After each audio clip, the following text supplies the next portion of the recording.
ready to get started, we will go ahead. All right. Good evening, everyone. Welcome to our State Senate District 7 candidate forum and debate. My name.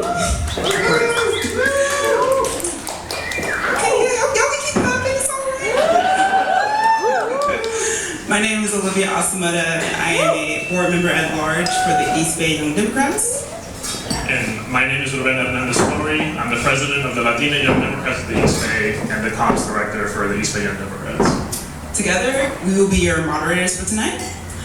First and foremost, we would love to thank Fluid 510 for graciously hosting us.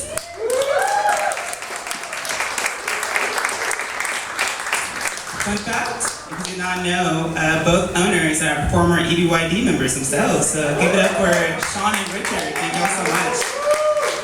We greatly appreciate y'all's continued support of the club, and as always, feel free to grab some food and drinks. All right, now I'm going to provide a brief overview of tonight's events. To kick us off, candidates will be given some opening statements. Afterwards, we'll head into a traditional forum format, followed by a small break, and then an interactive debate section where candidates will have the opportunity to ask each other questions, and then we'll lead into an audience Q&A session, and then closing statements. All right. Now, before we begin, EBYD members, please sign in with one of my fellow board members or use one of the QR codes posted around the room to sign up, to vote for the program and also renew your dues. To be eligible to vote, by the way, you must be 14 to 35 years old, have attended at least one of our meetings or events from August 18th, 2022 to July 27th, 2023. And have paid your annual dues. Please check in with Kalb. Kalb, raise your hand with the hat back there. Our VP of membership if you want to verify your membership or join us. And then for the Latina Young Dems, our voting process will take place in our Slack channel. In order to be eligible to vote, you must be 14 to 35 years old, have attended at least one of our meetings or events in the last year, and have registered to be a member on our website. If you have any questions about your membership, please feel free to check in with me after the program or with one of my fellow board members. I think we have Victor somewhere here and Maria, just to put you on the queue. All right, with all those said and done, let's get ready to meet our candidates. We are going to use a randomizer tonight so that everyone is caught off guard. So let's get started. First, Kathryn, would you like to introduce yourself? You'll have 1 minute. Yeah, 1 minute? Okay, great. Hi everybody, Kathryn Lybarger. I have lived in the East Bay for 22 years. We moved here, my wife and I, to start a family. We now have 2 kids, 20 and 22. I am a gardener by profession, started working at UC Berkeley in 2001. 10 years later, became the president of my union. We are 32,000 workers across the University of California system. 5 years after that, I became the president of the California Labor Federation, where I represent 2.1 million workers. I am running because as a labor leader, I have won numerous contracts that have helped create equity, a more equitable California, and really helped build the lives for thousands of workers in their communities across the state. I want to continue doing that. And fight for all the things that I know all of us need, which is housing that's affordable, futures that don't leave us in debt, and futures that we can actually live on in a livable planet. Thank you. All right, Ernesto. Hello. Good evening. My name is Ernesto Falcon, and I am running because my kids deserve a better future in this state, and so do you. If you look at where we're going on the cost of living, homelessness, public safety, and public education, we are going in the wrong direction. And this happened because I think our politics is centered too much on performance rather than on fixing things before us, and we need to change. This won't be easy, but I've worked in the legislative space for 20 years, and I've beaten some pretty tough odds. I've been a $6 million corporate lobby with Senator Scott Wiener to bring you net neutrality, with a budget of only $40,000. I assembled a statewide coalition and work with Governor Newsom and Senator Lena Gonzalez to bring you a $7 billion broadband infrastructure fund to end the digital divide in our state. I want to fix our problems now, for you, for your kids, and for the next generation. I want to give you power. I want to give everyone a pathway to ownership. I want to give you better options for public education. I want to give you a safe and stable community. You can have these things. You deserve these things. But this is only going to happen if you embrace fixing things as our way of governance instead of performative politics. All right, thank you. Thank you. We'll move on to the next person. Councilmember Kalb. Testing. Hi, my name is Dan Kalb. I'm a third-term city council member here in the city of Oakland, the largest city of the East Bay, and I'm very proud of my progressive record on a range of issues. Let me just say that I think I know what it means to be a state legislator, which is probably why 10 former state legislators have endorsed my candidacy this time around. I know that being a state legislator is not a high-profile position. It's not like being governor or senator or even a big city mayor. The real work is often behind the scenes, intricate, sometimes tedious work on very complex policy matters. And that's the kind of work I'm very good at. If you look at my record in Oakland as a city council member, when advocacy groups want to come and do some progressive legislation like creating an independent police commission, they came to me. I'm very proud of my record on environmental issues. In fact, I have an extensive background on environmental issues. And if you look at the legislature right now today, the number of legislators today who have a deep, long-standing background and professional expertise on environmental, climate justice, clean energy issues, that you can count those people on one hand and have fingers left over. Nancy Skinner is one of those people, and so am I, and I feel I'll be able to do a strong job on a range of issues to replace her and do a good job. Thank you. All right, thank you, thank you. All right, next we'll go over to Mayor Arreguín. I'm running for state senate because the East Bay needs bold and experienced leadership to address our biggest challenges. I currently serve as mayor of the city of Berkeley, the first Latino ever elected, and the youngest person elected in a century. I'm proud to have led my city through a period of transformative change. We're building thousands of units of housing, some of which are affordable. We're promoting compassionate, effective solutions to homelessness. We're advancing bold action, and we've led on police and public safety reform.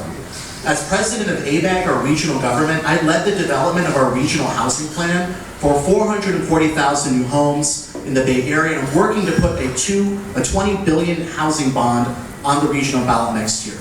I'm a longtime member of the East Bay Dems. I actually joined the club when it first started in 2004, up until recently when I aged out of the club.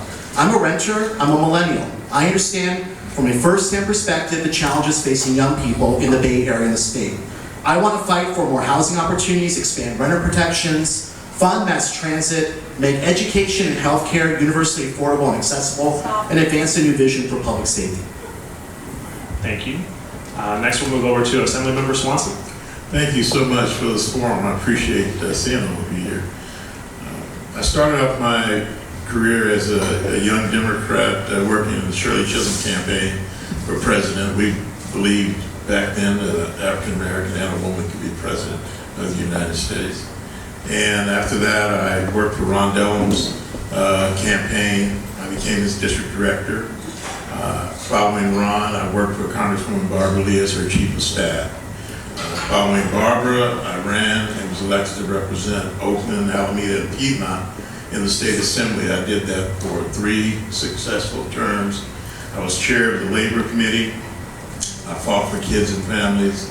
I led the legislature in trying to rescue our young girls and ladies from human traffickers. I also was the chair of a select committee on men and boys of color, and we held hearings all up and down the state with youth to figure out what they wanted. I'm looking forward to answering your questions. Thank you very much.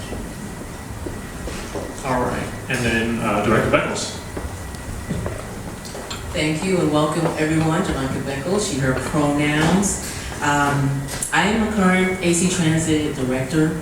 I am a 2-term Richmond City Council member.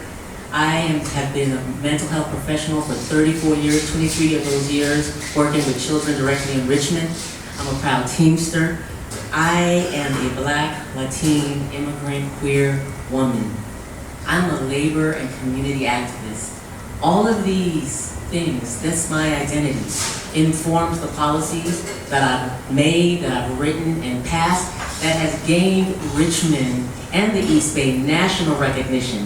Things like banning the box for the formerly incarcerated. Things like raising the minimum wage. Bringing about rent control for the first time in California in 30 years. Taxed, sued, and beat Chevron, made Richmond a sanctuary city. These kinds of things that raise the quality of life for the people and the children that I work with, that I've been able to heal, is what you can have in me, because we did it together. It wasn't just me, it was an organized effort with the community. All right, thank you everyone for those lovely introductions. We will now begin the forum portion. There will be 6 questions total, and each candidate will have 1 minute to respond.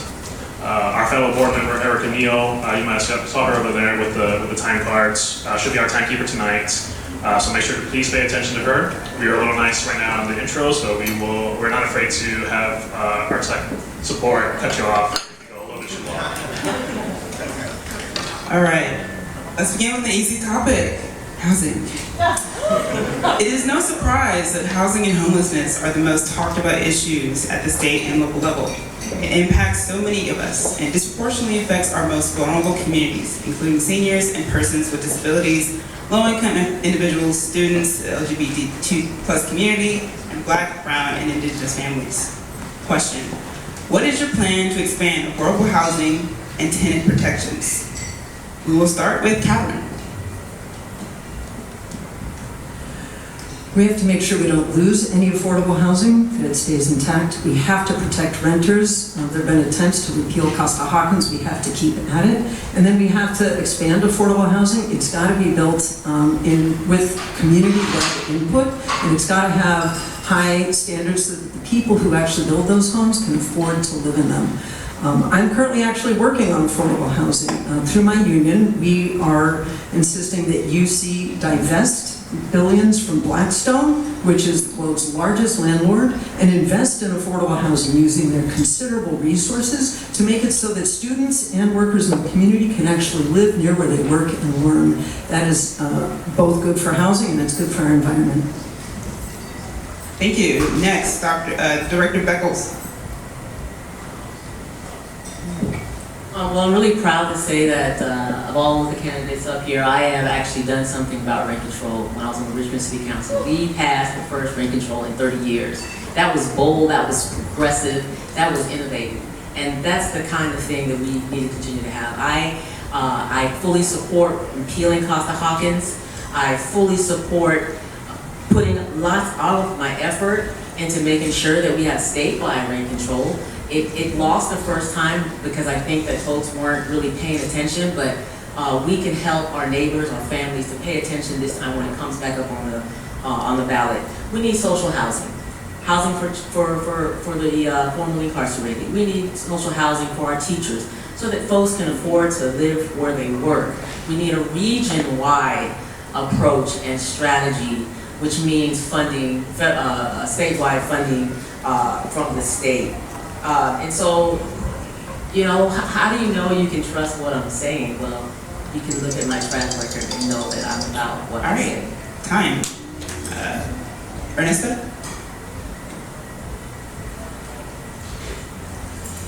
Thanks for that question. When I bought the house I live in now versus now, I can't afford it anymore. And what I am hearing, and we will probably hear, is stay the course. I am telling you right now that the way we build in California is not good enough. We have to recognize that we have suppressed the supply necessary to keep up our population. We have to be building about 180 houses per year, and we're nowhere near that number right now. So if you look at my platform on my website, I am focused on building housing faster, bringing down the cost of building housing, because we have to let the market respond to the demand that is there rather than suppress it forever. It is driving up costs, it is causing more homelessness. There was a UCSF study that showed that people are being priced out of their homes. That is where the homelessness population is coming from. For tenants, I support giving them some supplemental income to keep them housed. It's cheaper to give folks a few $100s right now to keep them housed than to spend tens of thousands of dollars to rehouse them. Thank you. Can everyone please raise their mic closer as they're talking? Some people in the audience cannot hear as well. Next, Councilmember.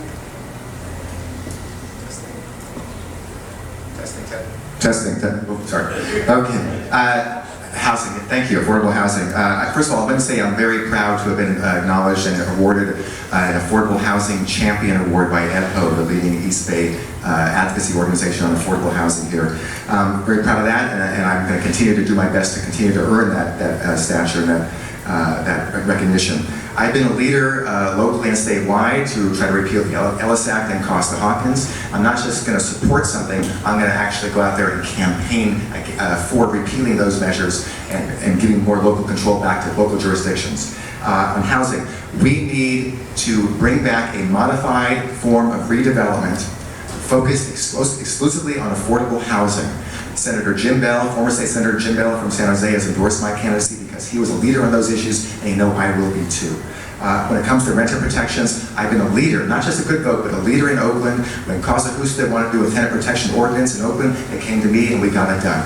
I have a strong track record when it comes to tenant protections, affordable housing at the local and state level, and I will continue to be a leader when I get to Sacramento. Thank you. Next, Assemblymember. Thank you. I'm the only member in this race who actually served in the legislature, and so hopefully this evening I can tell you some of the things that I did there. And when the issue of housing and homelessness came up in Sacramento, I told the governor and I told the Democratic leadership that getting rid of redevelopment was a huge mistake. I also had the opportunity to serve as deputy mayor for a couple of years here in Oakland. And I told the governor that we use that money to help first-time homeowners, we use that money to help renters that are behind, we use that money to help the homeless, and I led an opposition. We did not win, but going back to the Senate, I will hold the legislature accountable to restore those funds that they promised would be restored. I was right then, and I think that I can make the argument in the legislature that we need to make sure that we restore those funds so cities like Oakland and Richmond has the flexibility to address this serious question of housing. Thank you. Thank you. Mayor? Well, I actually got an award as well. It was the 2021 Housing Hero by the Housing Action Coalition. The work I've done to streamline production, build more housing, and build affordable housing. I believe I'm the only renter running for the state senate this race. I faced eviction and displacement. I know how scary it is to lose your home. I think no family or child should end up on the streets. So we have to build more housing. We have a significant shortage of housing. The state says we need 2.4 million new homes over the next few years to address the existing shortage. We need to provide more funding for affordable housing, not just at the regional level, and I'm leading a regional effort to put a $20 billion affordable housing bond on the Bay Area ballot, but we need money from the state. And that's why I'm running for the Senate, because I believe we need a stronger partnership with the state to address the needs of the Bay Area. We also need to repeal Costa-Hawkins, we need to reform the Ellis Act, and we need to strengthen eviction protections and rental systems to make sure that we don't have more people that become homeless. For the past 20 years in the city of Berkeley, I've been a leader on defending rent control, Mayor. Thank you. Sorry. Next, we're going to have our next question. All right, thank you everyone. Now for a personal favorite topic of mine, transit.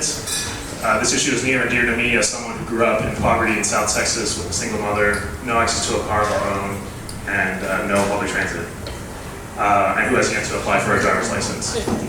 Our question is, what is your plan to make sure our transit agencies, like AC Transit and BART, remain solvent? And do you support Senate Bill 532, which would temporarily raise bridge tolls to fund public transit in the Bay Area? And we'll start off with Assemblymember Swanson. I favor full funding of transit. Actually, I would like to see a bullet train in California. I would like to see expansion of BART. I'd like to see a free shuttle in cities like Oakland so that people can get to work and also shop. When I was in the legislature, I passed a bill that allowed community college students to get low-cost passes for BART and AC Transit. I've been a big fan of exhaust-free vehicles. I held hearings as a chair of the Labor Committee on emissions. from trucks at the Oakland port because trucks are contributing to asthma for youth and seniors. And so there's a close tie to transportation and the clean air that we all desire. Thank you. Thank you. We'll go over to Councilmember Kalb. That's fantastic. Thank you for the question. I will support that bill. It took me a little while to kind of read the bill and think about it, but since it is temporary and it's needed for bridge funding at a minimum. So make sure our public transit agencies are funded adequately is absolutely critical. Transit, many people don't have cars. Sometimes it's a good thing, sometimes that's challenging for those people. But we know that lower income people, that's their only choice or one of their only choices. And for equity reasons, and maybe equity reasons alone, there are many other reasons as well, we need to make sure we're funding transit and funding it adequately. I support high-speed rail. I will also say we need better transportation planning on a regional and statewide basis. And I will take the baton from my good friend Laura Friedman, who's in the legislation running for Congress on these issues. She's been a leader on these issues. And reducing VMT. Making sure transit is more available and accessible is one of the ways that we can reduce vehicle miles traveled. So if we look at this from an equity lens or from a climate lens, there are many reasons to better fund mass transit so it's more available and accessible for all concerned. Thank you, Councilmember. And we'll move over to Mayor Arreguín. Well, thank you. I do support Senate Bill 532, and so does the City of Berkeley. And I was actually very involved in the negotiations with the legislature over the $5 billion package, bridge funding to keep our BART and other transit operators going over the next few years. Imagine what would happen if BART stopped running, if our buses stopped running. People who need to take their kids to school, go to work, go to medical appointments, transit-dependent people like myself need public transit. And so we need to not only support Senate Bill 532, but we will need to go to the ballot in the Bay Area in a few years to pursue a tax measure to provide long-term funding. But I ultimately think that the state needs to step up and provide long-term operating funds for public transit. Transit is essential not just towards reducing greenhouse gas emissions, but also really critical means of transportation for people in our region. It affects our regional economy, it affects our health, it affects our climate, and it must be a priority for the state. And one of the reasons I'm running for the Senate is I want to fight for state funds, operating funds, to maintain and expand public transit. Thank you, Mayor. We'll move over to Ernesto.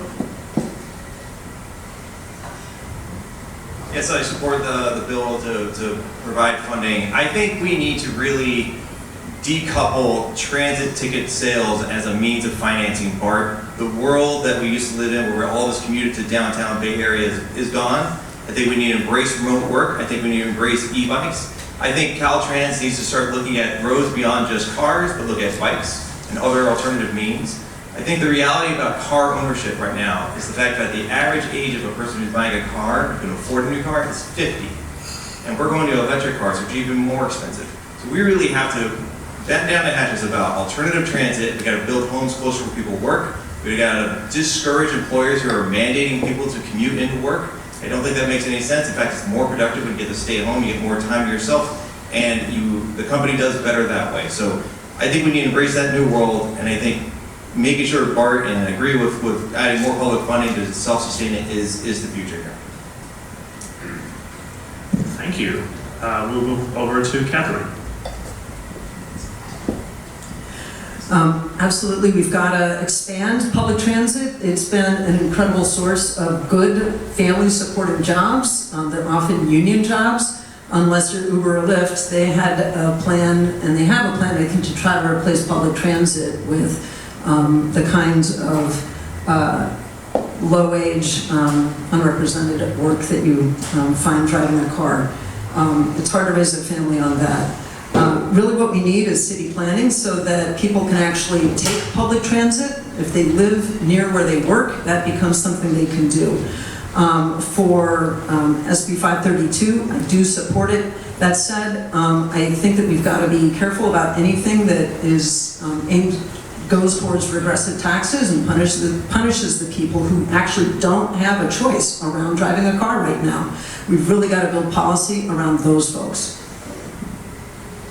Thank you very much. And lastly, we'll move over to Director Beckles.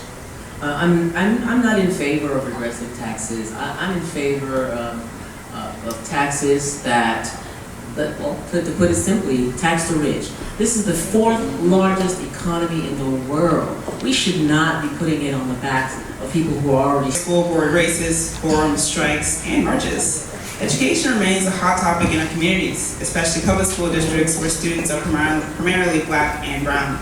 The state has increasingly intervened and stripped local school districts of control. My question is, what is your stance on returning these school districts to full local democratic control? And if you agree, how would you go about pursuing this? We'll start with Councilmember Kalb. Sorry, could you repeat that question? Yes, it is long, I get it. Yeah, I was. What is your stance on returning these school districts to full local democratic control? And if you agree with that, how would you go about pursuing this?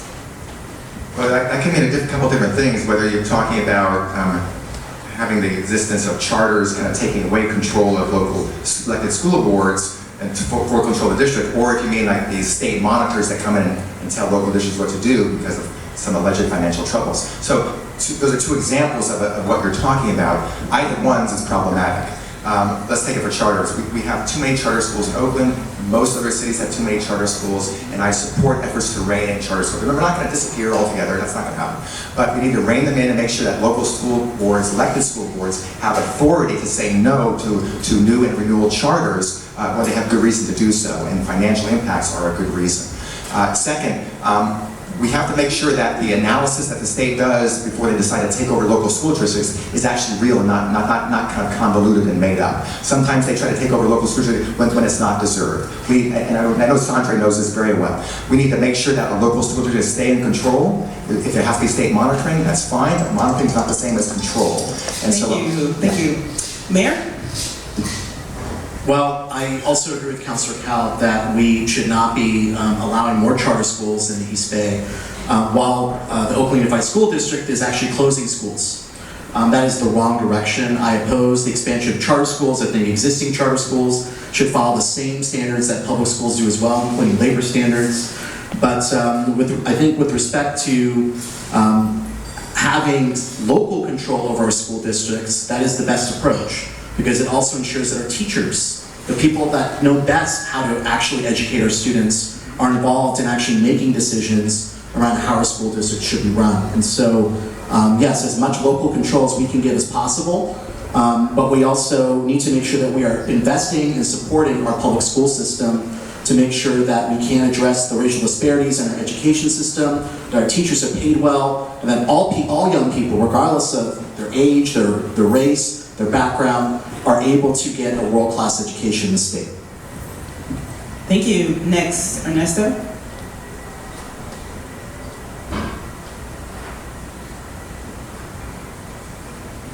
This is an exceedingly important topic to parents in this district. I have 2 young kids in the school system. If you look at where we're at in Oakland in particular, reading and math proficiency for Black and Latino kids is the lowest it's been in years. They need help. And I think this question about whether or not local control is the wrong question to ask right now. I think the question is, what can the state do to help those kids, those teachers who need help as well? We should be focused our education policy on fixing this massive disparity. Right now, Oakland, 1 out of 10 Black and Latino kids, or 2 out of 10 at best, are at reading and math proficiency. That is not progressive. And I am going to acknowledge that brutal reality to folks every time the issue of public education comes up, because we have to be willing to confront where we're falling short as Democrats, as the party of government.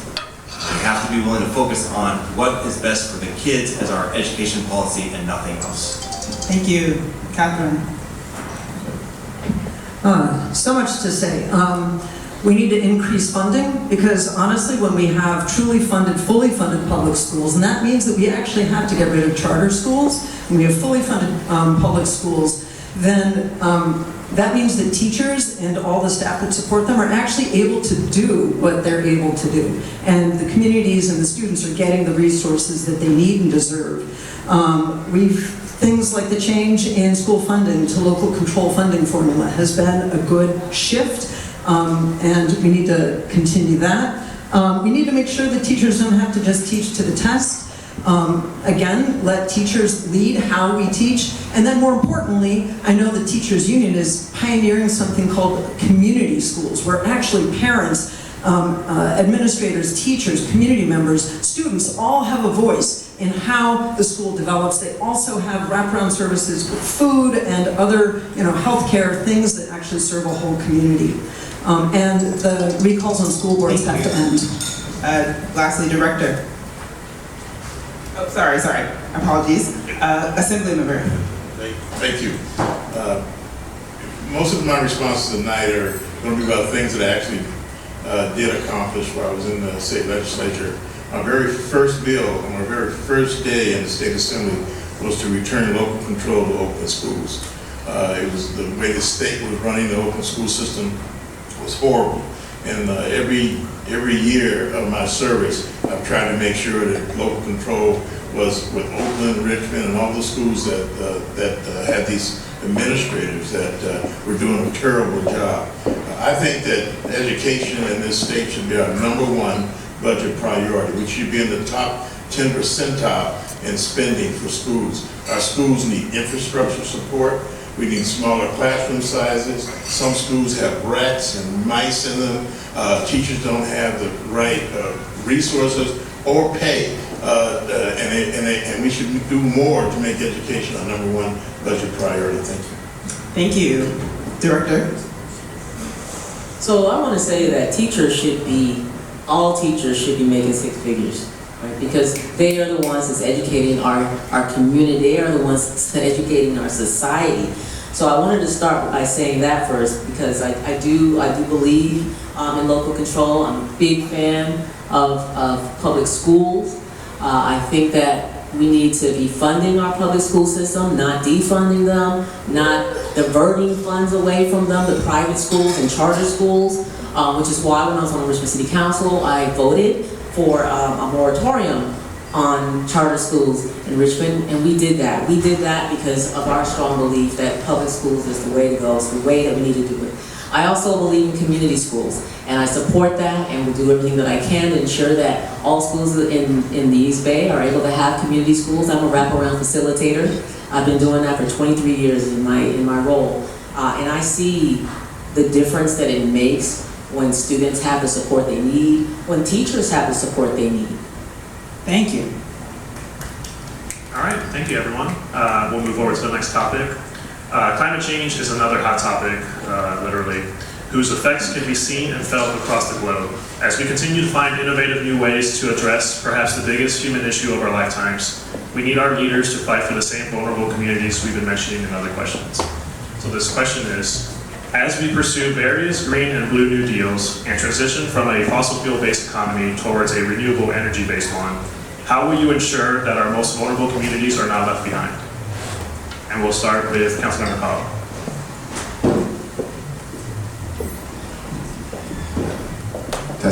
Thank you.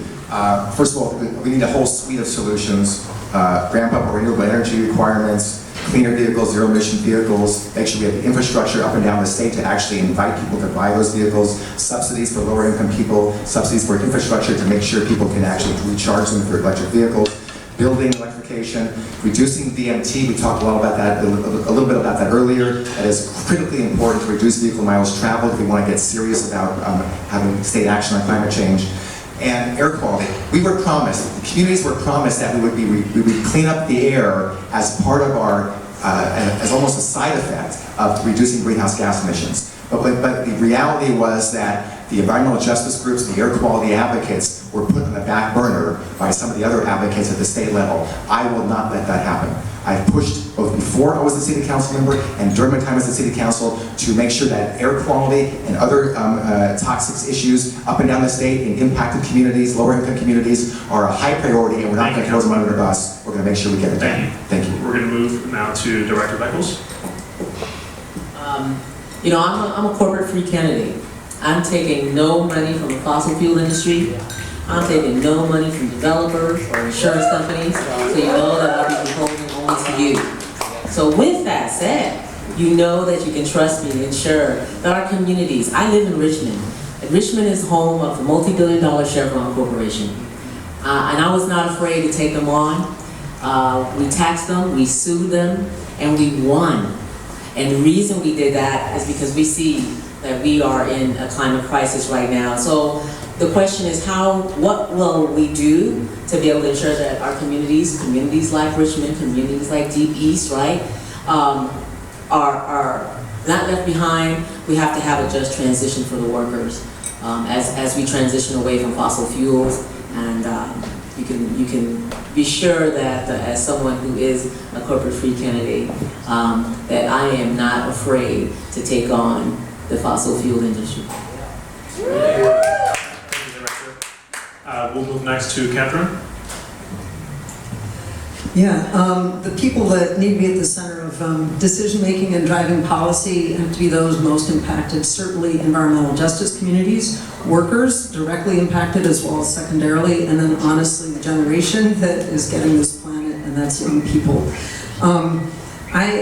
What I'm doing today actually is I'm involved in a coalition called California Labor for Climate Justice, or for Climate Jobs, and we are 13 unions and growing who are actually actively working on a just transition for workers because it is something that impacts all of us. It means that we've got to have community benefits agreements for those environmental justice communities as we transition off of fossil fuels. We have to have high road training partnerships so that we have good jobs and people aren't getting tossed off of family supporting jobs. And that way we're actually able to build out a sustainable, both a sustainable planet, but a sustainable economy. Thank you. Ernesto?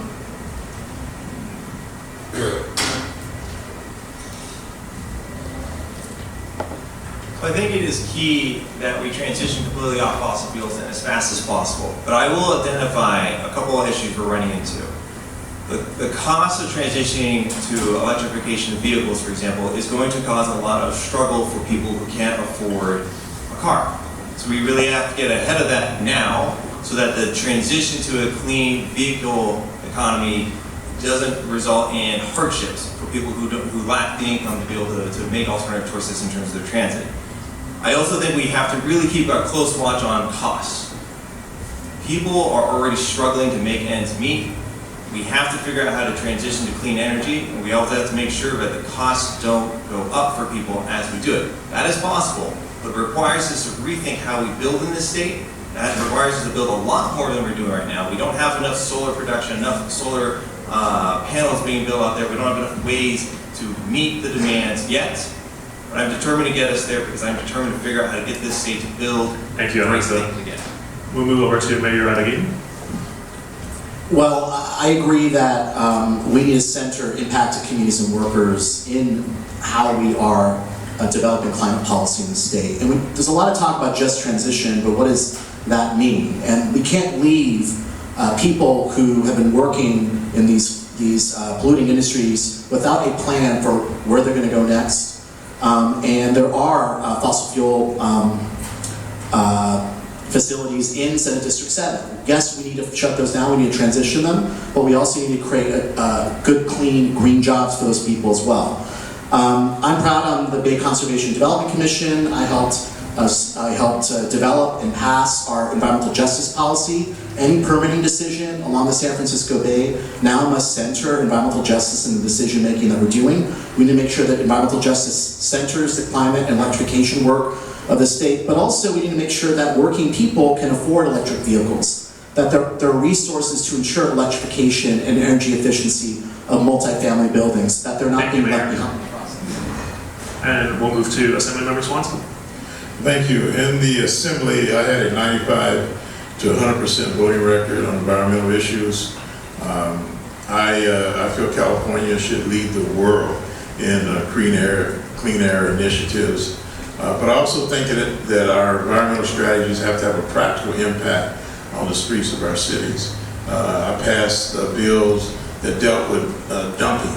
I mean, people are going through the city of Oakland and they're dumping trash and using the city as a place to get rid of their garbage.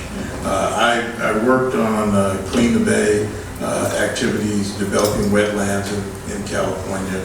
And I also was part of the Stop the Spray movement, which was spraying pesticides near schools in our community. That needs to stop. I also believe that the homeless encampments are an environmental disaster, and we have to do something about it. And I think that we need additional resources to make Thank sure. you, Assemblymember. Thank you all. On to our next topic. Public safety dominates local news outlets as well as community discourse. While some local governments have pursued various types of reform, we have seen time and time again police officers who have been accused or caught in the act of police brutality or discriminatory behavior who have been defended by their unions, making it easier for them to be placed on paid leave or relocated to a police department in a different municipality. Question: what is your stance on stripping law enforcement of collective bargaining rights, thereby making them at-will employees? We will start with Ernesto. I do not support stripping them of their collective bargaining rights. I think we have to come to grips with the fact that our communities are less safe. I think we have to come to grips with the fact that the decisions that have led to that, we have to rethink this. I'm not here to say we need to give up on criminal justice reform. I'm not here to say we give up on accountability. But the realities we are dealing with, particularly in this city right now, where it is taking up to 9 minutes for a 911 call to be answered, where it's taking up to 20 to 30 minutes for a police officer to show up at a violent crime, that is not sustainable. We are the party of government. The core function of government is to provide public safety. We cannot provide that. We cannot provide a stable economy. We cannot keep families here.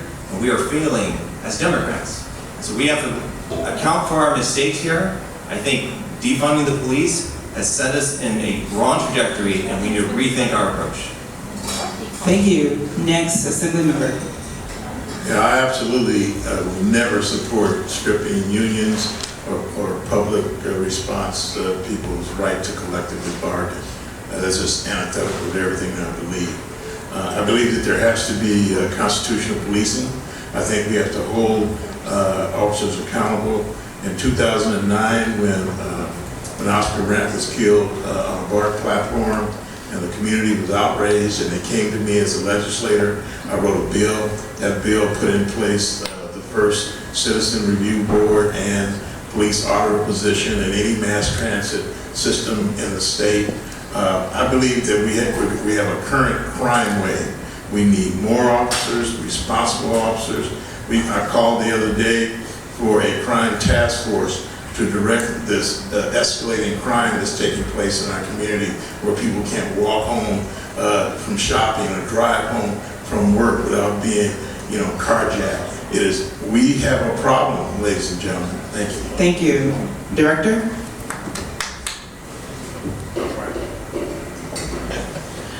I think that, first of all, police need to be treated like all public employees.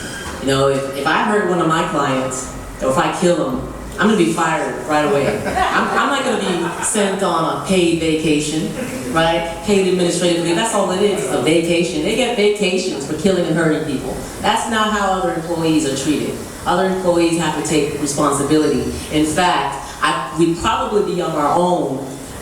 We wouldn't be represented by our unions. We would have to take up the slack. We'd be sued, and it would be on us. Police officers, they get sued. It comes out of our taxpayer dollars, right? So they need to be treated like all employees. The other thing is that we also need at the state level, and I've talked about this often, is that we need to get rid of the Police Officers' Bill of Rights. No other employee has that kind of benefit. None. Except police officers, right? So that's the kind of innovative, bold policies we need. Thank you, Mayor.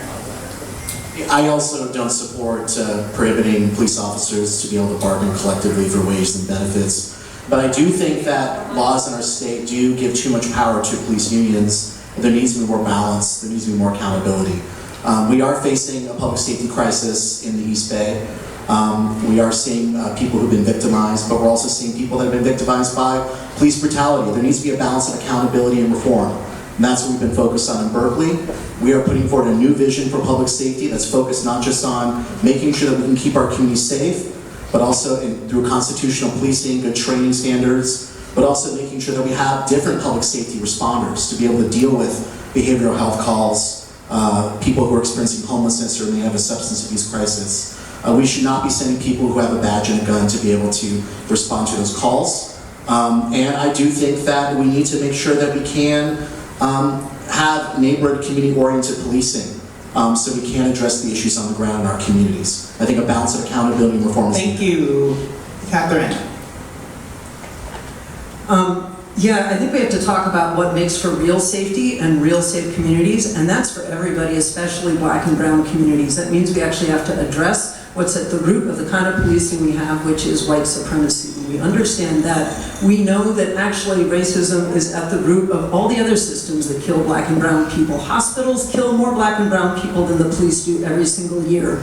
Our lack of a good healthcare system, lack of good housing, etc. But back to the police. I actually think they should have collective bargaining rights, but we need robust structures to hold them accountable.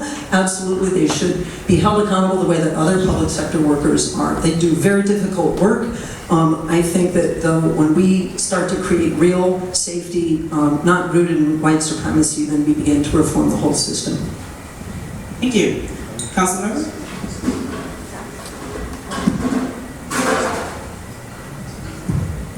Testing. Thank you.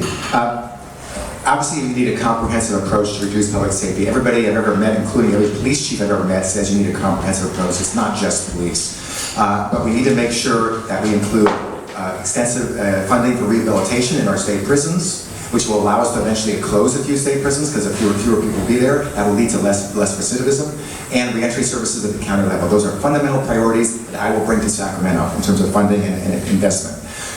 When the Coalition for Police Accountability in Oakland wanted to create a civilian police commission, they came to me on the city council, and I was able to go through an intricate, intensive process, stakeholder process, drafting process, to get a strong, one of the most independent, strongest police commissions we have in the entire country is here in Oakland. I'm proud of that fact that I was led that effort to make that happen.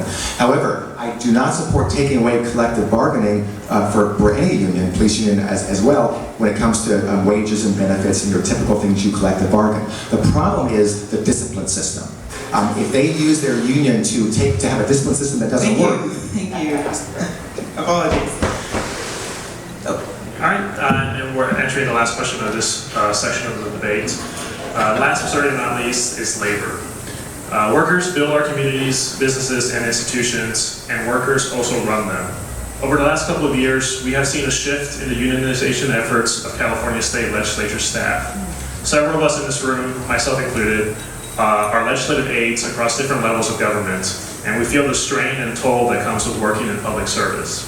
Question: what is your stance on these unionization efforts, and if you are in support, how will you help move these efforts along? And we'll start with Assemblymember Swanson. Well, I've been legislative staff for more than 30 years, and so I definitely support the ability of legislative staff to unionize. I think that it's a public service working in these legislative offices, and so I fully support that. I have always tried to make sure the staff that worked under my supervision, whether I was Congresswoman Lee's chief of staff or worked for Congressman Dellums, that they had the best pay possible and best benefits possible. So I think that the retirement system needs to be improved for legislative staff. I believe that most of these legislative staff people that I would hire, a lot of young people, to try to mentor them to get into public service. I feel public service is honorable service, and I think serving the public. Most of my offices that I ran, we had great constituent service to help citizens in Oakland and Alameda work their way through the bureaucracy. Mayor Arreguín.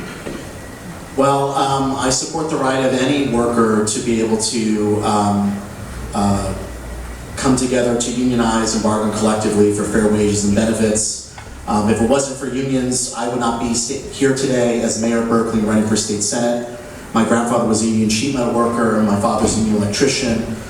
Given the enormous influence of corporations in our country, unions are really the last check of being a voice for workers and working people. I support AB1, legislation to allow legislative aides to unionize. When our legislative assistants in the city of Berkeley came to me and said they wanted to unionize, I supported that effort as well. And I think that when we spend public dollars and we're actually making decisions on public contracts, We should have provisions that say that card check neutrality, that we're not going to let the people that we do business with stand in the way of interfering with the right of workers to unionize collectively. We did that at the Berkeley Marina, we did that with our downtown Berkeley plan, and I think we need to have similar requirements statewide as well. Thank you, Mayor. Ernesto?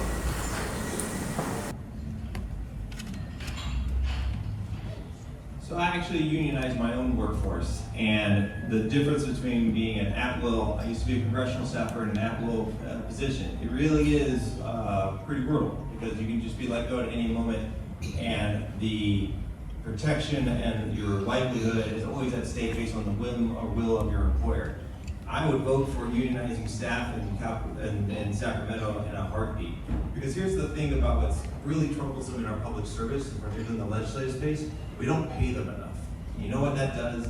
It invites the corporate lobby to hire the best staff out every time because they pay them 2 to 3 times as much. We're one of the largest economies in the world. If you think about how attractive those staff are to the corporations, we have to give them a lifetime, a means of a lifetime career in public service. And I would totally support unionizing because I think it's the first step to making them paid at the wages they should be. I also think we should be paying interns as a regular matter to open up the doors for all people, regardless of their income, to be as part of the legislative process. Director Beckles? Well, I stand here as a proud Teamster, rank and file Teamster, and so, you know, I have been a union member for years and years and years, so, you know, I believe in unions. I'm a champion for labor. Unions, well, workers are the ones who keep agencies and businesses running. So of course, everyone should be able to unionize.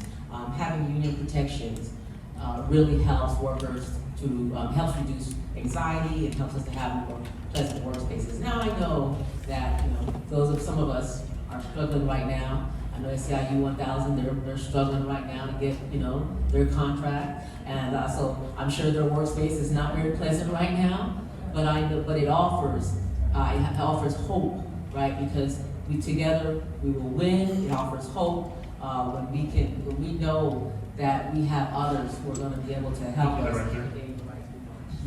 Councilmember Kalb? Thank you for the question. I absolutely support the right of our state staffers, legislative consultants, and the committees to unionize when it comes to wages and wage structure, benefits, basic working conditions. Those are things that they should be able to unionize like anybody else should be able to. And we already have that here in Oakland. My 3 staff people as a city council member are all part of the Local 21, IPT Local 21, as they should be. And so, you know, it's not the same as anything else. Everybody else, there's sometimes differences depending on who you are, but I absolutely support the right to unionize when it comes to wages, wage structure, benefits, and basic working conditions. Thank you. Thank you. And we'll move to Kathryn. I love this question. My current colleague at the California Labor Federation wrote the first bill on unionizing legislative staff when she was an assembly member. I'm so glad that Assemblymember McKinnon took it up. Wholeheartedly, this is in every case, you know, having the ability to unionize, being in a union is about dignity, respect, and honestly power. And any employer, anyone in a workplace, in whatever the chain of command is, should never be afraid of the power of the people they work with. It's something we should embrace and lift up each other's power. I'm actively working to expand organizing rights in California. We're hoping to get that to the ballot at some point. Just all across California, we've got to make it easier, so much easier, for people to be able to join a union and get a first contract. All right, thank you all for those fantastic answers. I know a minute goes by very fast, but we will now take a quick 5-minute break. Everyone feel free to stretch your legs and get drinks if you would like to, and we will begin at 7:10. Why don't we start with Assemblymember Swanson? Well, I am running this race really not against anybody up here. I'm running based on my record of service, and I'm encouraging people to go to my website, sandreswanson.net, and look at my record of service. I feel that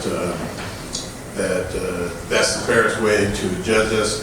2 of us are going to advance in March to the fall campaign of next year, and so I'm running on my record and trying to. All right, thank you, Assemblymember Swanson. Reminder: this is to ask another candidate a question.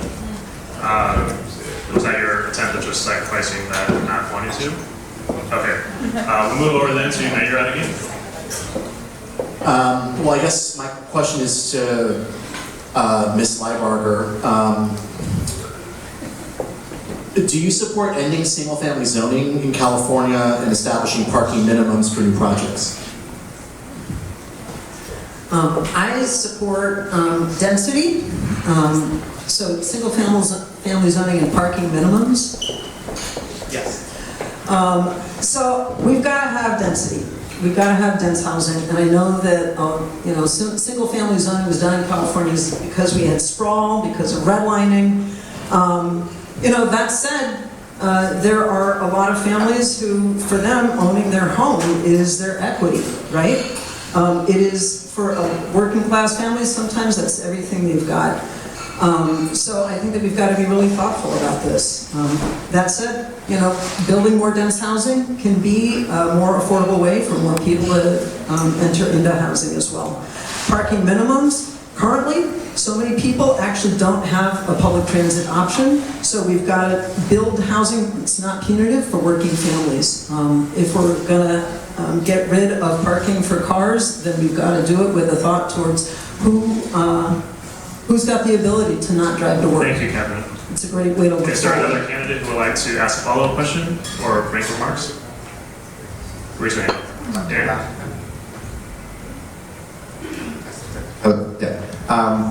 I think we should have parking maximums and not allow more parking as opposed to worry about minimums. And we often have projects that have too much parking that's often not needed. So I think I generally agree with you on that one, Jesse. In terms of getting rid of single-family zoning, in many places, most parts of cities, I think that makes a lot of sense. And we're about to do that mostly here in Oakland. There are a few exceptions though. In the very high fire severity zone, in our wildfire zones in big cities, there we have to be careful about adding too much density. That's a big wildfire risk, and we need to make sure we are careful about that. Thank you.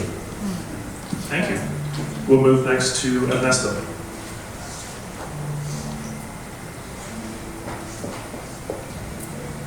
Thank you. My question is to Jesse. When President Biden and Governor Newsom in early 2021 said it was safe to reopen our schools, the only mayor in the Bay Area that fought to reopen schools was Mayor London Breed. She took action in those schools in February 2021. Berkeley didn't return to in-person learning until April, and that was because lawyers who are parents sued their schools. The damage to the children's learning and their propensity to enter college, they are worse off now than they've been in years. Do you regret Thank you, Ernesto. Can you ask the question? Yes. Do you regret not taking an earlier leadership role like Mayor Breed at the time? Well, I did. I do a lot of work behind the scenes. Maybe I don't go in front of the TV cameras all the time, but I worked with our school district and our teachers union to help negotiate a path to safely reopen our schools. If it wasn't for the work that I did to guarantee that we can vaccinate all of our teachers in the Berkeley Unified School District, because they were concerned about going back to the classroom, their safety as well, we would not have had a path to be able to safely reopen our schools. So I'm proud of the partnership that we developed with our teachers and with our school district to create a safe path to reopen our schools. I don't believe demonizing our teachers is the right approach. At the same time, the learning loss, the impacts on our kids is unacceptable, which is why I've ensured that we provide hundreds of thousands of dollars of general fund revenue to provide additional mental health support for kids in our school district, recognizing the impact, the toll that this pandemic has had on our kids. I'm proud of how Berkeley's led in this pandemic. We've had one of the lowest case rates in the state of California, the highest vaccination rates. We've centered equity in the work that we've done, and I'm proud of the work that I did in partnership with our teachers to safely reopen our schools. Thank you, Mayor. Would another candidate like to jump in? Kathryn? I'm married to a teacher, and absolutely teaching online was difficult. There were some kids that did better with that, but we can't deny that it was hard for so many students and was a setback for learning. That said, I think actually being incredibly respectful of teachers and their unions in helping to safely reopen schools was the best way to go. So many families that were most impacted by COVID are low-wage workers, disproportionately Black and brown, who are not necessarily in a rush to reopen schools either. We're talking about a major pandemic, and frankly, having some parents chase after a union president while he was with his 2-year-old is no way to do public policy in the middle of a pandemic. May I respond? Yes, just remarks, no questions. President Biden and Governor Newsom and the CDC and the California Healthcare Department, they all said it was safe to reopen. And no one was saying, let's make it unsafe. Right, unless you're telling me the governor and the president were liars. And the fact is, no one's here attacking teachers. This is about what are we doing about the kids who have been left behind. I had to teach my own son how to read because we didn't reopen our schools. We were the last state to reopen our schools. And the damage is systemic, and it's Black and Latino kids who have bear the brunt of it. And until we come to grips with what our policies do, and rather than deflect or say, oh, it's some sort of anti-teacher attack, it's not. We have to come to grips that we have misstepped as Democrats. We have to take responsibility for that, and we have to do better. Thank you. We'll move next to Director Beckles. And so the question, just a point of clarity, the question should be to someone who has not gotten the question yet, is that correct? No, it's just, like, example, if 5 candidates ask 1 candidate, like, then we'll be like, all right, let's switch it up. But you're welcome to. I assume you're trying to ask Mayor Arreguín something. Oh, no, actually, no, this question will be for Kathryn. Kathryn, you stated that you have never held an elected office before. Why do you think you are qualified to run for state senate after not having been appointed to any commissions or boards or anything? I lead a union of 32,000 people. I lead a federation that represents over 2.1 million people, which I think is more than all of the districts combined of the people sitting up here who you represent.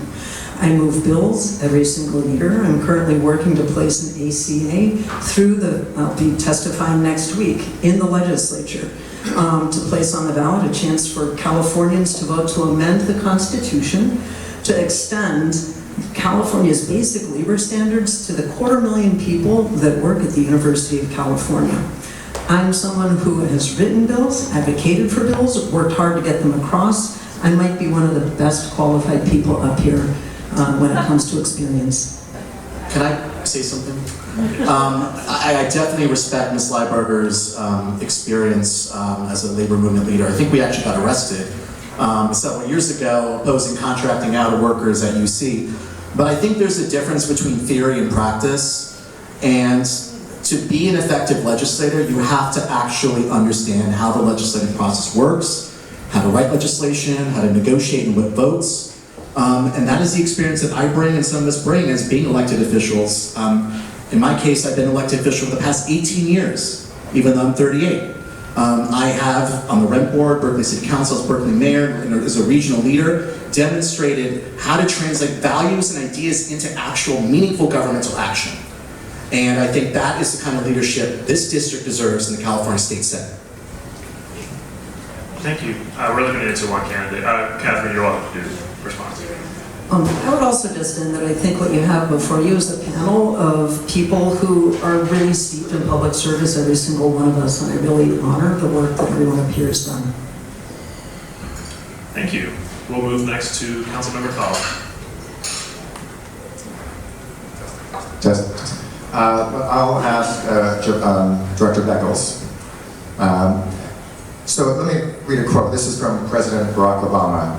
At a time when book banning is back in vogue, libraries remind us that the truth isn't about who yells the loudest, but who has the right information. I was very proud to win a statewide award by California Public Library Advocates as the Outstanding Elected Official of the Year a few years ago because of my advocacy for public libraries. I also have strong advocacy for school libraries. I believe libraries are the great equalizers. My question is, I intend to offer a statewide library bond measure when I get to Sacramento as a state senator. If you're elected, would you offer a statewide libraries bond measure, because it's been a long time since we had one, and libraries are the great equalizers. Will you support our libraries and offer a bond measure as state legislation? I absolutely support libraries. In fact, I fought vehemently to keep Richmond libraries open during my tenure on the Richmond City Council 2 terms, but also just as a community activist and someone who lives in Richmond. So libraries are important. During my tenure on the council, I led the charge to create what we call municipal IDs. This was long before the state allowed everyone who's undocumented and so on to get a municipal ID.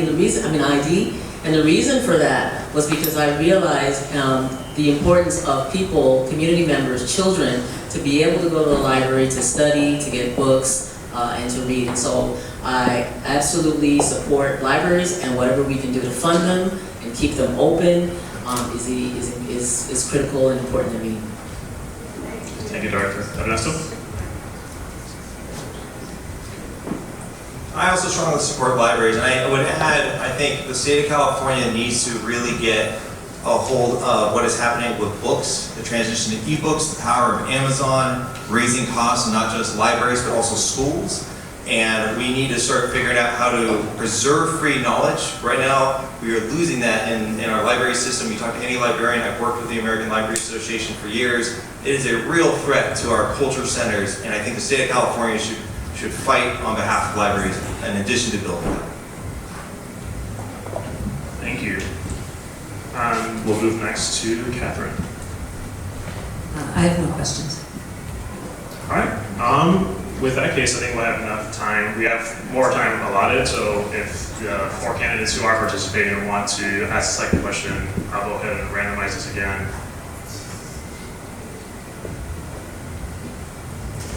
Councilmember Kalb. Testing. I'll ask former Assemblymember Sandré Swanson, my good friend. By the way, I walked precincts for Sandré when he first ran for the Assembly, so he did a great job there. This overlaps a little bit with the previous question, but I wrote it down anyway. So, to be an effective state legislator, do you think having the endorsement or active support of several, 10 or more former state legislators is a good letter of recommendation to be actually a good state legislator? And do you think someone who's actually written multiple pieces of state legislation, as I have, I know you have, really an important indicator of whether someone did a good job? Sandré. Yes.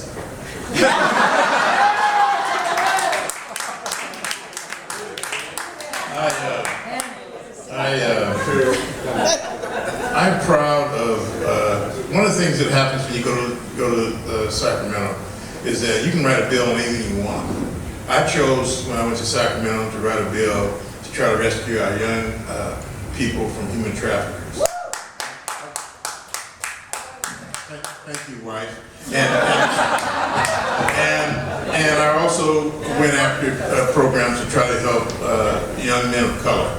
And that's why I insisted that leadership put together a select committee on men and boys of color. I held hearings all up and down the state, more than 1,000 young people. The report that we have written is on our website, sandreswanson.net. Human trafficking today is funding the underground economy of crime. The work is not done. We have to continue our work. I want to go back to Sacramento to continue to try to rescue our kids from these human traffickers and also address this crime wave. Thank you, Assemblymember. Would any other candidate like to jump in? Kathryn? Why, yes, Dan, I do think it's nice to have 10 endorsements of former legislators. I think another really good indicator is if you've lobbied all 120 legislators in a year to get your bills passed, as I have. As I'm doing this year with ACA 6 that I spoke of, SB 27, which gives workers the ability to advocate for other workers so that they're treated fairly by their employer. Or as I have in the past, to successfully ensure that striking workers cannot be tossed off their health care so that they can advocate for themselves and the people they serve. I think that's great experience. Councilmember? I forgot to deal with the first part of your question. You say you walk precincts for me. I walked precincts for Jesse when he ran for mayor, and my grandkids too. And I have the endorsement of Tony Thurman, state superintendent, and Fiona Moss, state treasurer. So those endorsements also are present. Thank you. All right, we can move on to the next. Assemblymember Swanson, you have the opportunity to ask a question if you would like, or skip you again, it's up to you. Thank you very much. I appreciate it. All right, we'll move next to Ernesto. It is an open question for the panel writ large. Do we think that running for office is something that's for the privileged? Because I think we are presenting something I disagree with, which is I think everyone's entitled to run for office as they wish. I think anyone in this room should feel free to run for office. I don't think you need special access to elite leaders or anything like that. If you're upset with where your government is, you run. Does anybody disagree? I don't disagree, but just because I'm mayor doesn't mean I'm privileged. You know, I came from, I've experienced homelessness once in my life. I've been evicted. I grew up in poverty. Those perspectives have shaped my fight for economic and social justice. But I do think, I think everyone has a right to run. I believe very strongly in the right of our democratic process. But I do think it's a question of who will be most effective once they're elected to actually get things done. And I think that experience, that legislative experience, is very important. Okay. Sure, of course, anybody has the legal right to run for any office if they meet whatever the qualifications, and everybody should be encouraged to do so if they want to. But that doesn't mean everybody who runs is all equally qualified, obviously. Having experience at the state level, like of course Sandré has obviously, and for more than 10 years actually me drafting legislation, negotiating amendments through the entire soup to nuts process of state legislation here in California is relevant experience. In addition to my 3 terms from the City Council, the largest city in the East Bay, a strong record of progressive accomplishments, I feel I'm strongly qualified to be an effective state senator, and that's why so many people in Sacramento and throughout the state are supporting my candidacy. Thank you. Thank you. Any other candidates who haven't spoken yet? Sorry. Yeah, no, I don't agree at all. I think that everyone should be able to run, whether you have inside connections or not. I think people should be able to run because of the work they've been doing in the community, because of the relationships that they've been able to build with the community, because of the trust that they've been able to gain to the community. We're in a struggle right now, a fight against the billionaire class. And if we don't have class struggle solidarity, we are going to lose. And so what's more important than having connections at the top is having connections with grassroots organizations. Oh. And that's something we have. Thank you, Director. Next, Kathryn, you have another shot if you want to ask. No questions, Okay. thanks. Next is Director Beckles.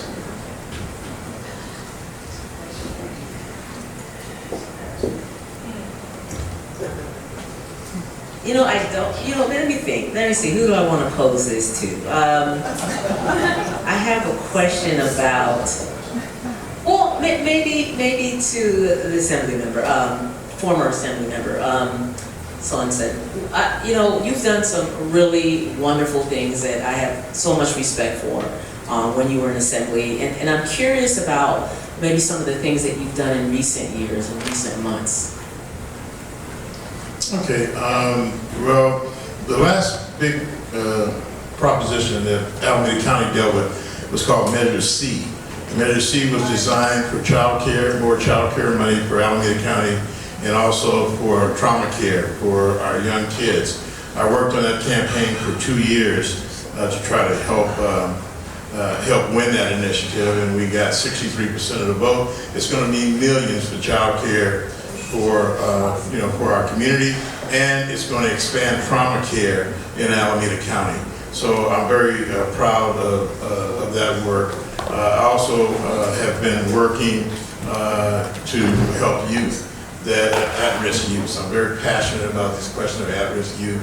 So we've been raising money to help at-risk youth and try to mentor some young people in Oakland so that they can fulfill their particular dreams like I did. I was born in Oakland, California, and because of mentors. Thank you, Assemblymember. Would any other candidate like to jump in? All right, if not, we'll move to Mayor Arreguín. So, as mayor of Berkeley, there's a very important project that is on hold right now at People's Park to provide supportive housing and student housing, please. And so my question, there's a bill in the legislature, Assembly Bill 1307, which would say that the noise that people create is not pollution under CEQA. And so whoever wants to respond to this, do you support Assembly Bill 1307 or not? That's my question. Ernesto? Absolutely. I think the fact that students at Berkeley, some of those limited income people, don't have housing because we are preventing it because of some way that the courts are weaponized against growth is wrong. This is something we have to absolutely change in the state. We cannot have students who have to drive 60 minutes to an hour, 90 minutes to go to school as a thing we do in the state anymore. Thank you. Would any other candidate like to jump in? Councilmember Kalb?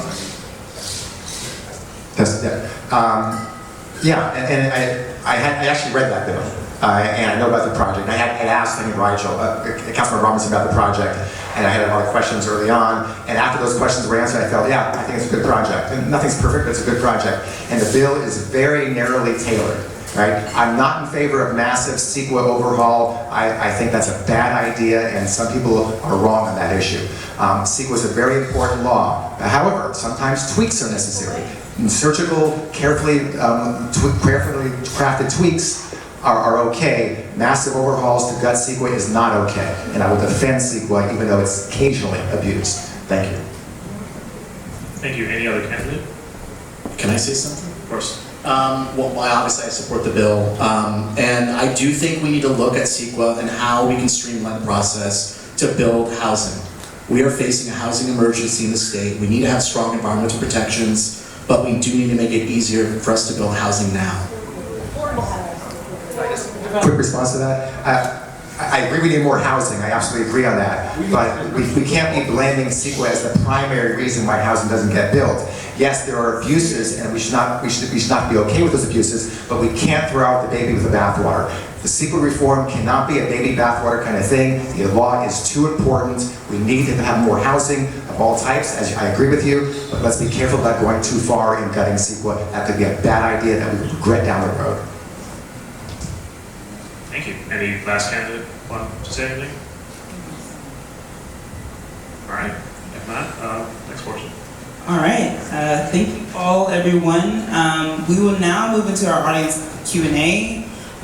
Kalb over in our lovely hat has a mic for us. Candidates, please, audience members, you can ask a question to all candidates or to individual candidates. Everyone, please keep your questions to 30 seconds. Refrain from personal attacks and be mindful of piling up on a single candidate. Go ahead and start. Thank you, candidates, for being here. Paula Latine, former Board Commissioner of Berkeley. My question to you, can you please tell me who are you taking money from? Are you taking money from real estate and developers? Are you taking money from police unions? Are you taking money from fossil fuels? Who are you taking money from? Thank you.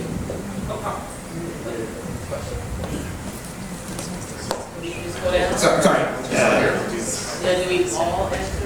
Let's go one down the road, one at a time. For all candidates, let's start with Jesse and go down the road. Sure. Well, I'll tell you, I'm not accepting money from charter schools, oil, pharma, police, correctional officers. As a very strong pro-housing candidate and somebody who believes we need to build housing now, there are affordable housing developers and people that build market rate housing who have contributed to my campaign. I'm proud of my pro-housing record, and that's why people that support building housing for people of all income levels are supporting my campaign. Thank you, Director. I am a corporate-free candidate, people powered. I am solely beholden to the people.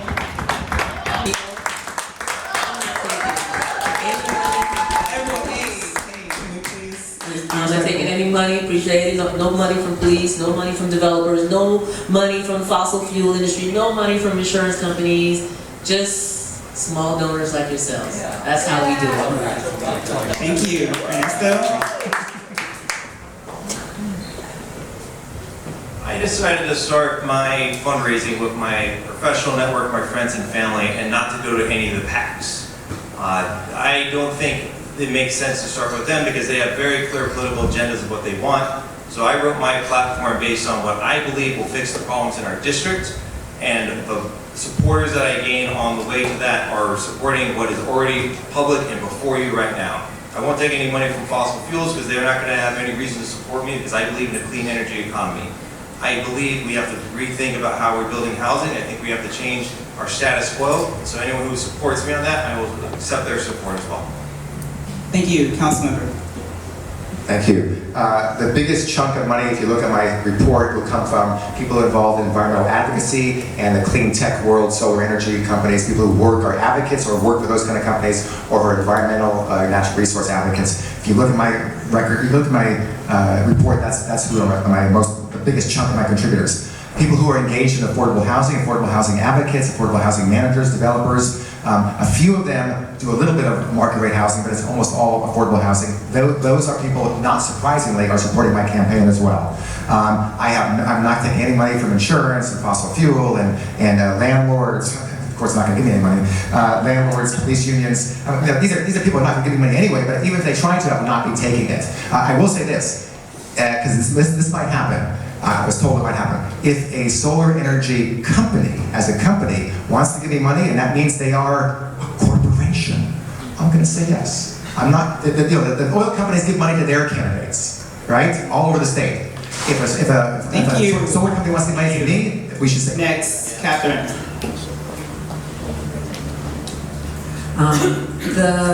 The money that I am taking, a big base of support, are labor unions. And the base of labor unions are people like custodians, gardeners, nurses, truck drivers, just everyday working folks whose dues money go to help build political power for working people. So definitely getting a lot of support there. Also from workers' comp attorneys who work for working people. I'm not taking money from fossil fuels, market rate developers, and landlords, real estate, oil, police unions, pharmaceuticals, you name it. All right, thank you. Assemblymember? Yeah, my previous races for the state assembly, I didn't take money from any of those individuals. This particular race, I'm very distressed because for all of my career, I have supported working families and labor unions. But in this particular race, there's an undemocratic process that is going on. 60 labor unions wouldn't even interview me. And those individuals, pardon? Yes, 60 labor unions wouldn't even interview me. And I was the chair of the labor committee. And they endorsed other candidates without the democratic process. I don't believe the rank and file knows that is happening. Corporations or unions should just have that kind of carte blanche to avoid the democratic process. We all have fought. I fought for labor unions all my life. I fought on the lines for them. And now we have a situation where I'm running this race and I don't even get the courtesy of an interview. Thank you. Thank you. All right.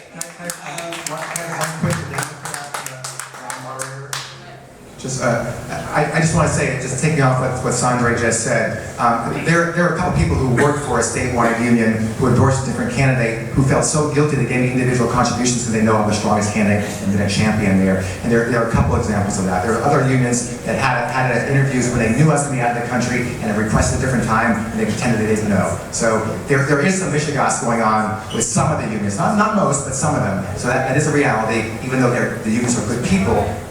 Politics is politics. All right, thank you. We will go to the next audience question. Everyone, please be respectful. We'd like to hear what everyone has to say. Hello. This question is for each candidate. What are you guys doing to address the opioid epidemic? And as a young person, this is in my generation, this is our crack epidemic. And so, yeah, what are you guys doing? I appreciate if you guys can answer. Great. We will start with Jesse and go in the same order. Sure. Well, I think that the efforts that are underway in Sacramento, and there's actually a select committee that's shared by Assemblymember Haney, I think is a really good starting point. Looking at how we can increase the availability of Narcan for people in all situations. But really, it's around that we have to go after the pharmaceutical companies because they are, and also the people that are dealing these drugs illegally, and it does require a multi-jurisdictional statewide response. Because it is literally harming our communities here in the East Bay. We do need to approach from a harm reduction standpoint for those people that are struggling due to addiction, but we have to deal with the people that are most responsible for putting these dangerous drugs on the market, and that requires enforcement and working not just at the state level with DOJ, but working with federal officials as well. Thank you. Director? I think we definitely need more non-criminal interactions with people who are suffering from addiction. We need support for the person, the individual. More funding for residential programs. I used to work for a residential program in Hayward. It was actually dual diagnosis, so both mental health support as well as substance abuse support. The majority of those programs are no longer in existence. And I think that that's a travesty that needs to change. We need to get back to supporting people and not incarcerating them. Thank you. Ernesto? I agree with much of what Jesse said. I think we also just have to think about the lack of resourcing and enforcement that is out there right now. We have to have the state, and I think it's underway, to bring more resources to provide more capacity to interdict the cartels that are bringing these into our communities. And we have to be unafraid to acknowledge that enforcement and supporting law enforcement in this context is not controversial. Thank you. Thank you. I had a conversation with somebody who works in the governor's office several months ago about more or less this topic. If we don't invest heavily in residential drug treatment, we're not going to get a handle on this at all. And not to mention, we're not going to get a handle on a portion of the homeless challenges we have. Right? If we have to invest heavily on residential drug treatment facilities, and that means they're going to be in places where some people in your communities don't want them. That's okay. I supported residential drug treatment in numerous locations in Oakland, even though people who lived nearby didn't want it because it was an important thing to do and the right thing to do. We need residential drug treatment in a number of locations up and down the state, both for opioid and fentanyl and other drugs. And if we do that, we will be more successful in helping people who are homeless, helping people who are addicted, and that will reduce deaths. Residential drug treatment is a big part of the solution, and it's take real investment to make it happen. Thank you. Kathryn? There's an immediate need right now that we have to address, so that means making Narcan widely available. We've got to have residential treatment, we've got to reduce harm, but ultimately this is a travesty and a tragedy because we don't have a single-payer healthcare system. Enough said. Thank you. Yeah, I'm for cutting the legs out of illegal drugs. I think the profit motive has to be eliminated. I think all drug use should be decriminalized. I think it's a health issue. It is not something that we should lock people up for.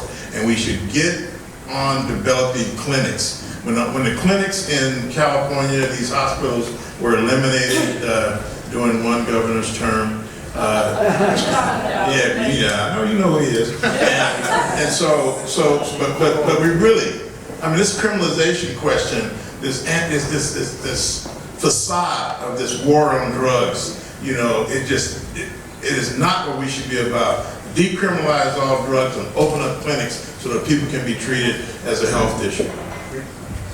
All right. Next, Kalb.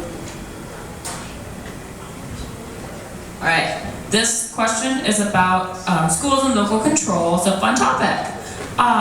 We're seeing school boards, sometimes local boards, act in discriminatory manners. For example, forced outing policies of the LGBTQ community in places like Chino Valley and Temecula. And with that context, I'm wondering, would you support, at the state level, regulating and prohibiting those sorts of discriminatory and harmful conduct by school boards, even though it does arguably impinge upon local control? Is this for all candidates? Yes. All right, same order. Absolutely, we should prohibit school boards from adopting discriminatory policies. It's a question of are we going to respect people's constitutional and civil rights?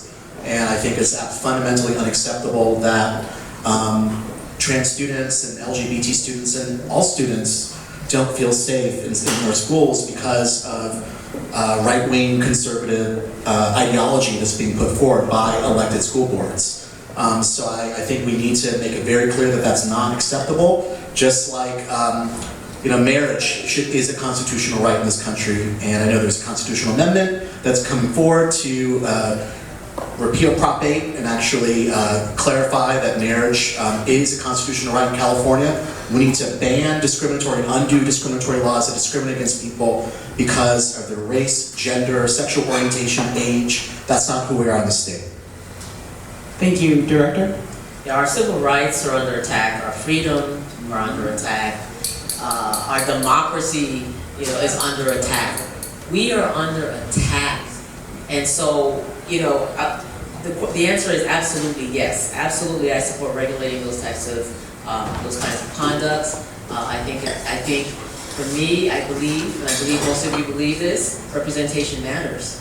I'm a queer woman. I am a Latine woman, black. I'm an immigrant. I get it from every angle.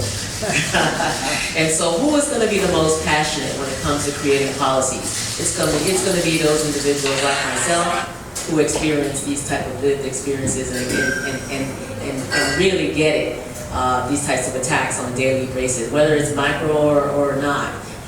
We all, those of you shaking your heads, the people of color, we know, we see it every day, and so people like me, I'm going to be the one that's going to fight the most to be able to ensure that our civil rights... Thank you, Ernesto. Thank you for bringing that question. I absolutely do support what Governor Newsom is doing, what we're doing to address that. And I think I would like more of our politicians to go beyond the one headline issue and really dig deep as to whether Bullet Patrol as structured is helping our kids overall. The kids who are behind post-pandemic, the kids who are barely reading and doing math at a proficient level need help too. We cannot just abandon the school districts to figure it out on their own. It's not working. We only have 4 to 5 years at best before their futures are inexorably harmed. The state needs to do more. I think the state needs to get more involved in helping these schools, and that means rethinking how the local patrol works.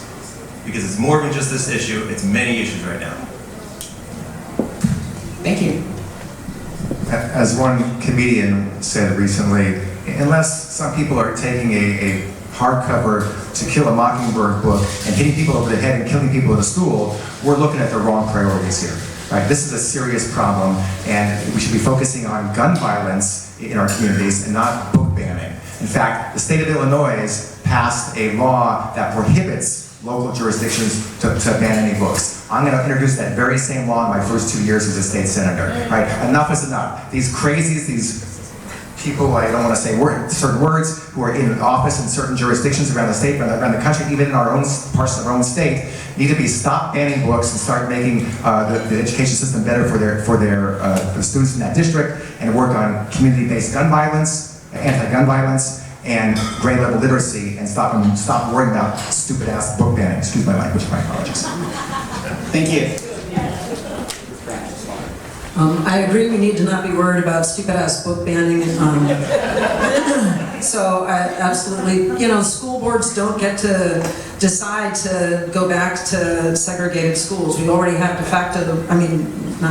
facto segregation. We've got to work on that. But, there are laws that school boards actually have to abide by. So, that needs to extend to everybody.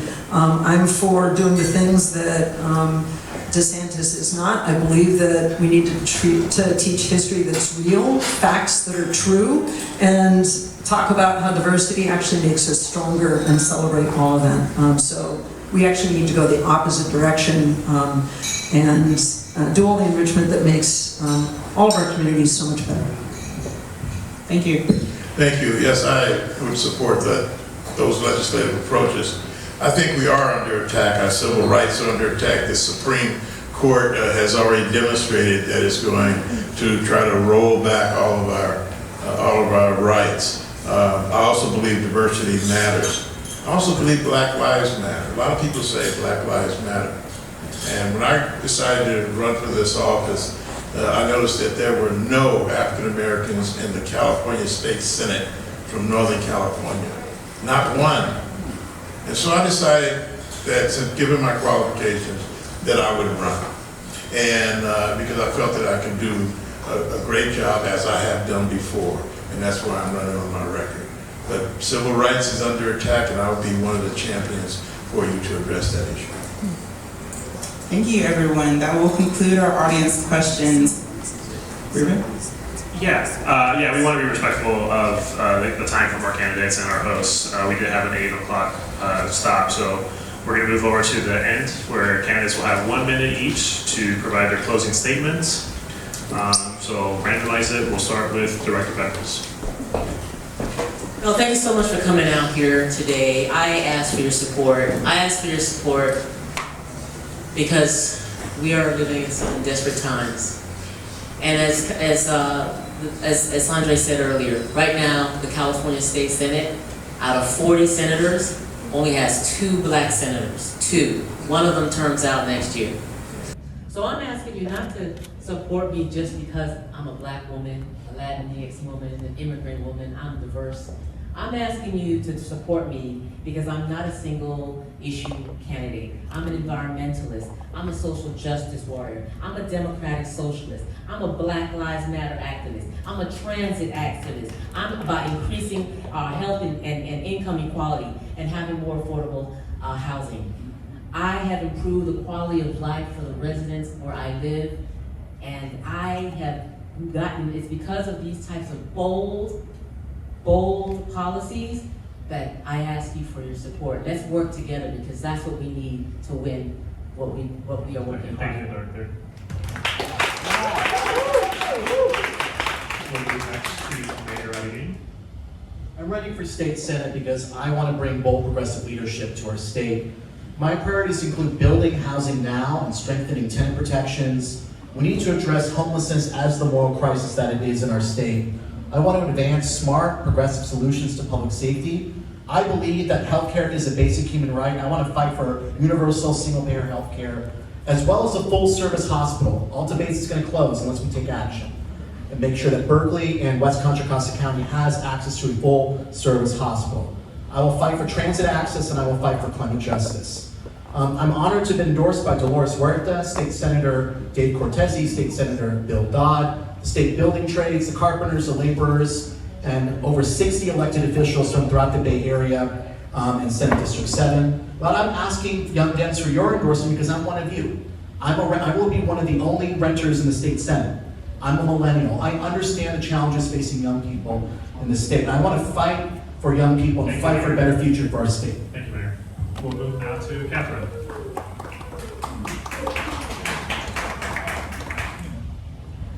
I'm not asking you to send me to the Senate, I'm asking you to come to the Senate with me. I think power comes actually from our communities and from organized people. That's community organization, worker organization, that's actually where power lies.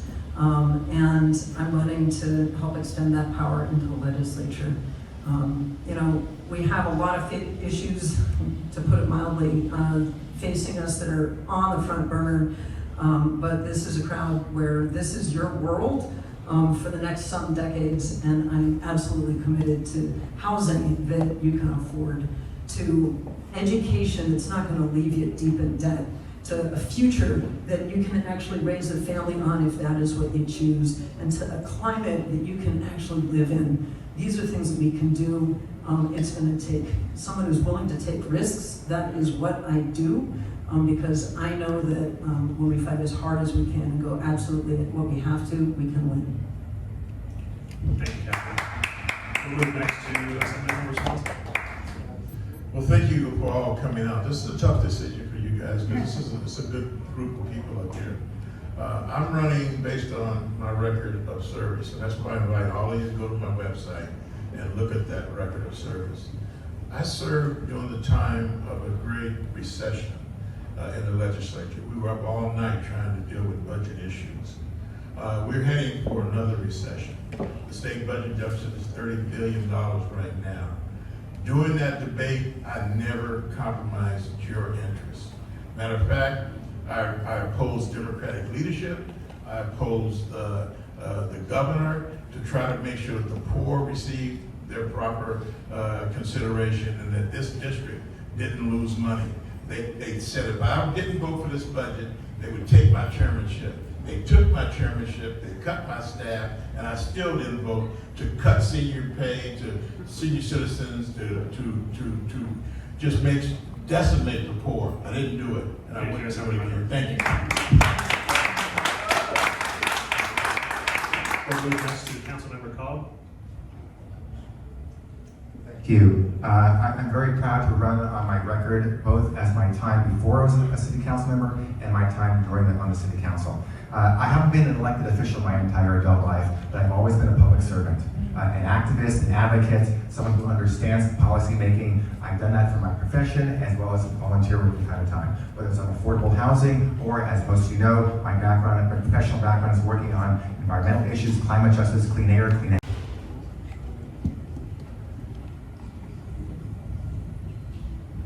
First, I want to thank the organizers of today's event. And I want to thank the most important person to my campaign, my wife, Kathryn Arreguín, who without her, I wouldn't be before you tonight. I am running to try and give you the cleanest break from the status quo. I will go to Sacramento with the singular purpose of giving you and our kids a better future, no matter who I have to take on. I will fight to build more housing. I will fight to bring down the cost of living. I will fight to improve public education, and I will fight to restore public safety. We cannot be a state where only the rich live comfortably. We cannot ignore the politically inconvenient fact that Black and Latino kids are barely being taught at reading and math right now in our public school system. We cannot afford to send people in Sacramento who are going to ignore those issues, and I think you've seen that today.